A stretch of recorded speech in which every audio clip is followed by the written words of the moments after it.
Hello everyone, welcome to UPSC guide. और आज की डेट है 29 नवंबर। और हम देखेंगे क्या क्या इंपॉर्टेंट करंट अफेयर्स कवर्ड है द हिंदू न्यूज़पेपर में। तो चलिए देखते हैं और समझते हैं क्या क्या है इंपॉर्टेंट करंट अफेयर्स प्रीलिम्स के लिए। और अगर आपको इसकी पीडीएफ चाहिए तो यूपीएससी गाइड के ही नाम से टेलीग्राम चैनल है क्रिएटेड, उसे आप ज्वाइन कर सकते हैं। और वीडियो को लाइक करना ना भूलें, और चैनल पर नए हैं या अभी तक सब्सक्राइब नहीं किया है तो चैनल भी ज़रूर सब्सक्राइब करें। तो चलिए बढ़ते हैं और देखते हैं क्या क्या करंट अफेयर्स है। तो सबसे पहले ये करंट अफेयर्स एक इम्पॉर्टेंट है। तो क्या है ये? तो वर्ल्ड क्राफ्ट काउंसिल की इवेंट अभी चल रही है, इसकी समिट चल रही है श्रीनगर में।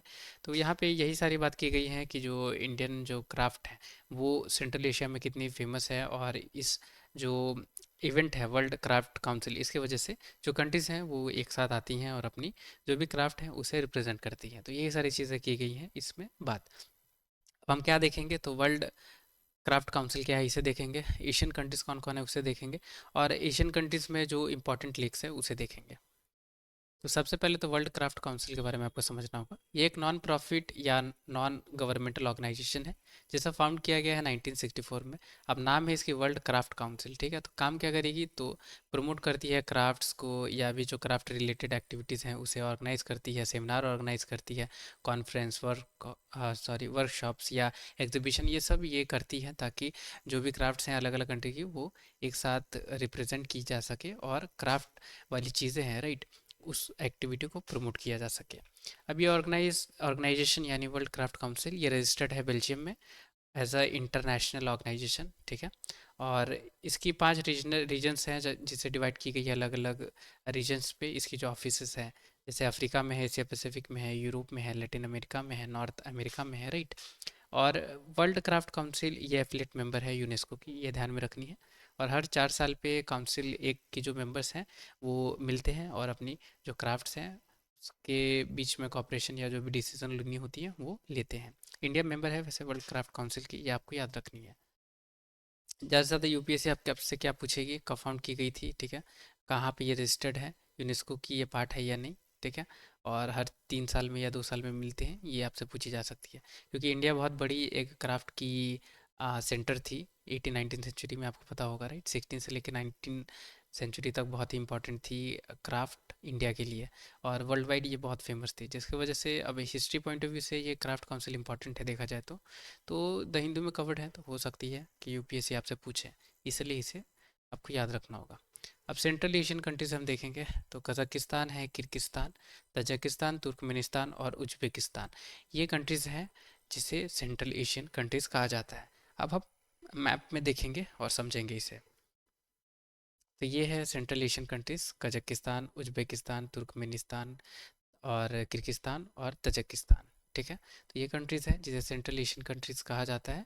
और ये कुछ इंपॉर्टेंट लेक्स है जो हमें पता होना चाहिए। जैसा कजाकिस्तान कंट्री में लेक पालकश है, एरल लेक कजाकिस्तान और उज्बेकिस्तान के बीच में है, ये यहाँ पे है, आप देख सकते हैं।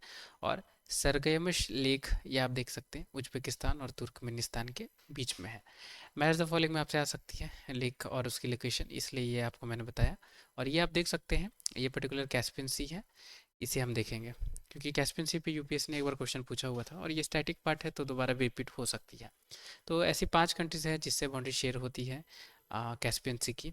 तो रशिया है, कजाकिस्तान है, तुर्कमेनिस्तान है, ईरान है और ये अजरबैजान, ठीक है। तो 5 कंट्रीज हैं जिसे आपको याद रखनी होगी। कजाकिस्तान, तुर्कमेनिस्तान, ईरान, अजरबैजान और रशिया, ये कंट्रीज है जिससे बाउंड्री शेयर होती है। अब हम बढ़ेंगे आगे। ये एक पर्टिकुलर आर्टिकल आई है, सेंसस से रिलेटेड है। तो सेंसस के बारे में यही सारी बात की गई है कि कॉम्प्रिहेंसिव रहेगी, जो 2025 वाली सेंसस रहेगी, बहुत सारी चीज़ें डिटेल में रहेगी, यही सारी बात की गई है। प्रीलिम्स के लिए तो क्या इंपॉर्टेंट है? तो हमारे लिए इंपॉर्टेंट है सेंसस की बेसिक चीज़ें जो हमें पता होना चाहिए। तो सेंसस कौन कंडक्ट करता है? तो ऑफिस ऑफ रजिस्ट्रार जनरल और जो सेंसस कमिश्नर है जो कि मिनिस्ट्री ऑफ होम अफेयर्स के अंदर आते हैं, वो सेंसस को कंडक्ट करते हैं। और पहली सिंक्रोनस सेंसस कब ली गई थी? तो 1881 में डब्ल्यू सी पोल्डन के द्वारा, जो कि सेंसस कमिश्नर इंडिया के उस टाइम थे।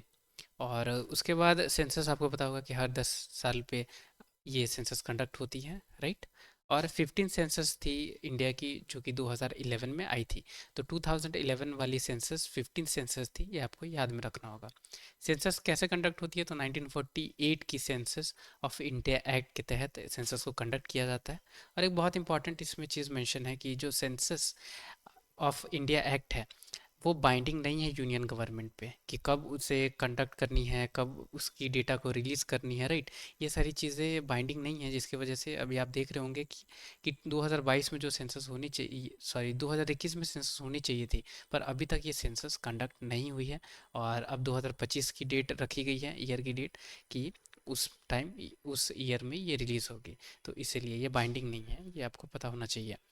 अब 1951 की जो सेंसस थी, सॉरी 1951 की जो सेंसस थी, वो वो इंडिया की पार्टीशन के बाद, यानी इंडिया के इंडिपेंडेंस के बाद वो 1951 की सेंसस ली गई थी, जो कि नाइन्थ सीरीज थी। ये आपको याद रखनी है। ऐसे स्टेटमेंट आ सकती है कि जो नाइन्थ सेंसस थी इंडिया की, वो पार्टीशन के बाद या इंडिपेंडेंस के बाद इंडिया में कंडक्ट की गई थी। ऐसे स्टेटमेंट आ सकती है, इसलिए आपको याद रखना होगा। अब हम बढ़ेंगे आगे। ये पर्टिकुलर एक न्यूज़ आई है, थोड़ी सी जो क्लासिकल डांस फॉर्म्स है उस पे आई है न्यूज़। वैसे इसमें मेंशन है कुचिपुड़ी, जिसे अभी अभी हम देखेंगे।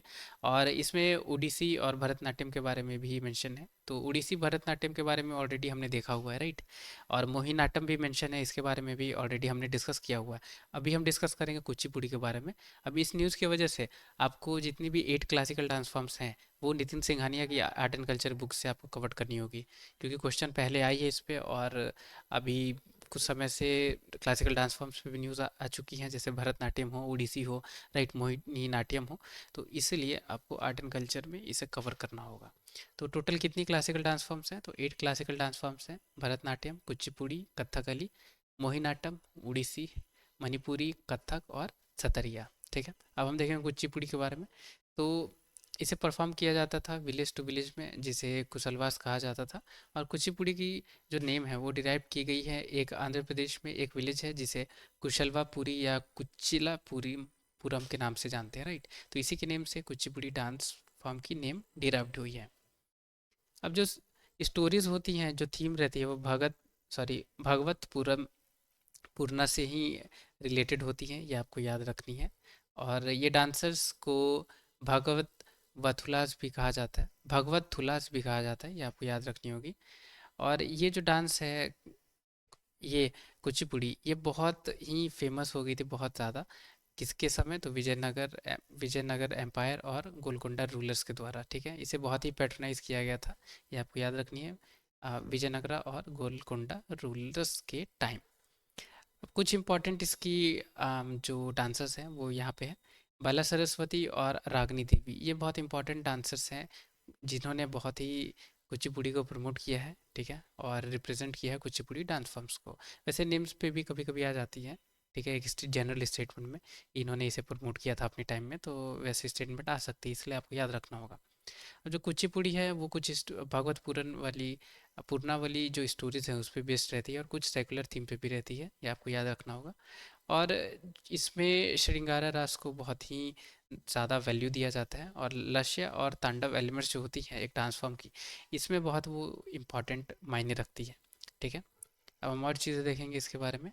तो कुछ इसमें जो डांस फॉर्म्स है वो अलग अलग तरीक़ों से परफॉर्म की जाती है, जैसे कि मंडूक शब्दम, ये आपको याद रखनी है। Tells the story of frog, जिसमें फ्रॉग की स्टोरी को बताई जाती है।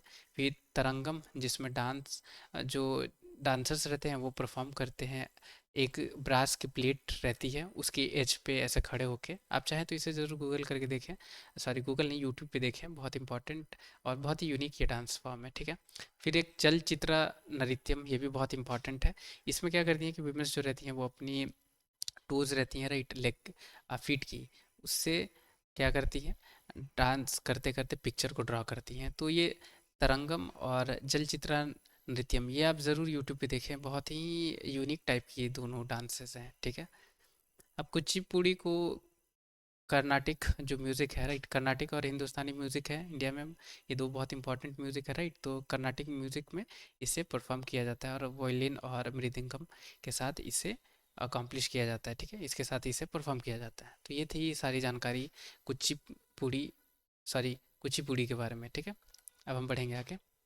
और ये एक इंटरनेशनल पेज पे न्यूज़ आई है, जहाँ पे बताई गई है कि जो प्राइम मिनिस्टर है इसराइल के, इन्होंने क्यों एक्सेप्ट किया कि सीज़ फायर को स्टॉप कर देना चाहिए हिजबुल्ला के साथ। अब यहाँ पे हिस्ट्री बात की गई है कि क्या क्या चीज़ें ली गई थी, क्या क्या लाई गई थी, जिसकी वजह से इस्टेब्लिश जो सीज़ फायर वाली चीज़ें हैं ये इस्टेब्लिश हो पाई। तो हिस्ट्री तो हमें समझना उतना इम्पोर्टेंट नहीं है प्रीलिम्स के लिए, ठीक है। पर एक रेजोल्यूशन इसमें मेंशन थी जो हमें पता होना चाहिए। तो यूनाइटेड नेशन रेजोल्यूशन 1701 ये लाई गई थी क्यों? ताकि पीस को इस्टेब्लिश किया जा सके इसराइल और हिजबुल्ला के बीच में। अब दो तरीके से क्वेश्चन यूपीएससी चाहेगी तो आपसे पूछ सकती है, या तो यूनाइटेड नेशन सिक्योरिटी काउंसिल के बारे में पूछे, हालांकि बहुत ज़्यादा न्यूज़ रही है इस साल इस पे, तो इसे हम देख लेंगे। या आपसे पूछी जा सकती है कि यूनाइटेड नेशन सिक्योरिटी काउंसिल की रेजोल्यूशन 1701 रिसेंट टाइम्स में न्यूज़ में थी, ये किस चीज़ के लिए लाई गई थी? तो ये आपको पता होना चाहिए कि पीस इस्टेब्लिशमेंट के लिए लाई गई थी हिजबुल्ला और इसराइल के बीच में। अब हम यूएनएससी को देखेंगे। तो यूनाइटेड नेशन सिक्योरिटी काउंसिल ये जो 6 प्रिंसिपल ऑर्गन है यूनाइटेड नेशन की, उसी में से ये एक है। काम क्या करती है? तो इंटरनेशनल पीस और सिक्योरिटी में काम करती है ये। हेडक्वार्टर्स कहाँ है यूएनएससी की? तो न्यूयॉर्क सिटी यूनाइटेड स्टेट्स में लोकेटेड है। और क्या क्या पावर है यूएनएससी के पास? तो इस्टेब्लिश कर सकती है पीस कीपिंग ऑपरेशंस, ये इस्टेब्लिश करती है। इंटरनेशनल सैंक्शंस लगाती है कोई भी कंट्री पे अगर वो पीस और सिक्योरिटी में अच्छे से नहीं वर्क कर पा रही है तो। और उस चीज़ों पे अगर इंटरनेशनल सैंक्शंस भी लग रही है कोई कंट्री पे फिर भी वो सुधर नहीं रही है, तो अथराइज मिलिट्री एक्शन भी ले सकती है। और यूनाइटेड नेशन सिक्योरिटी काउंसिल एक इकलौती यूनाइटेड नेशन की ऐसी बॉडी है जिसके पास अथॉरिटी है कि वो इशू कर सकती है रेजोल्यूशंस जो कि बाइंडिंग रहती है मेंबर स्टेट्स पे। यानी यूनाइटेड नेशन के जो जो मेंबर्स रहेंगे या राइट, अगर उन पे ये रेजोल्यूशन पास हो रही है यूएनएससी की तो उन्हें माननी ही पड़ेगी, जिसकी वजह से यहाँ आप देख सकते हैं ये 1701 रेजोल्यूशन पास हुई थी ताकि इसराइल और हिजबुल्ला के बीच में पीस इस्टेब्लिश की जा सके।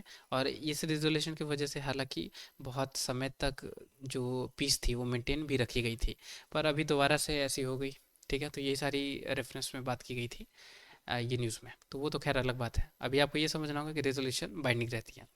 यूनाइटेड नेशन सिक्योरिटी काउंसिल कब क्रिएट की गई थी? तो वर्ल्ड वॉर 2 में इसे क्रिएट किया गया था, उसके बाद वर्ल्ड वॉर 2 के बाद इसे क्रिएट किया गया था। और यूएनएससी में 15 मेंबर्स होते हैं, 5 परमानेंट और 10 नॉन परमानेंट। अब परमानेंट मेंबर आपको बहुत अच्छे से याद होना चाहिए, तो China, France, Russia, United kingdom और यूनाइटेड स्टेट्स, ये 5 कंट्रीज़ हैं जो कि परमानेंट मेंबर हैं। और ये क्यों परमानेंट मेंबर बनी थी? क्योंकि वर्ल्ड वॉर 2 में ये विक्टर्स साबित हुए थे, ठीक है, इन्होंने विक्ट्री हासिल की थी जिसके वजह से ये परमानेंट मेंबर यूएनएससी के बने थे।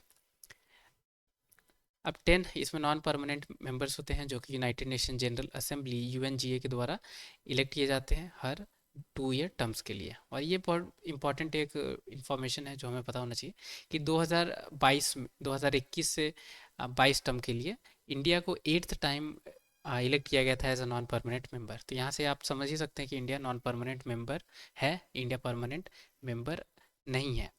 और जब जब यूएनएससी की बात आती है तब G4 कंट्रीज़ की भी ये जिक्र की जाती है, क्योंकि ये जो G4 कंट्रीज़ हैं ये एडवोकेट करते हैं कि यूनाइटेड नेशन सिक्योरिटी काउंसिल में रिफॉर्म्स आए और ये जो कंट्रीज़ हैं G4 यानी इंडिया, जर्मनी, जापान और ब्राज़ील, इन्हें भी मौका दी जाए कि ये भी रिप्रेजेंट कर सकें परमानेंट मेंबर की सीट को। तो याद रखनी है G4 कंट्रीज़ के अंदर कौन कौन है? इंडिया, जर्मनी, जापान और ब्राज़ील।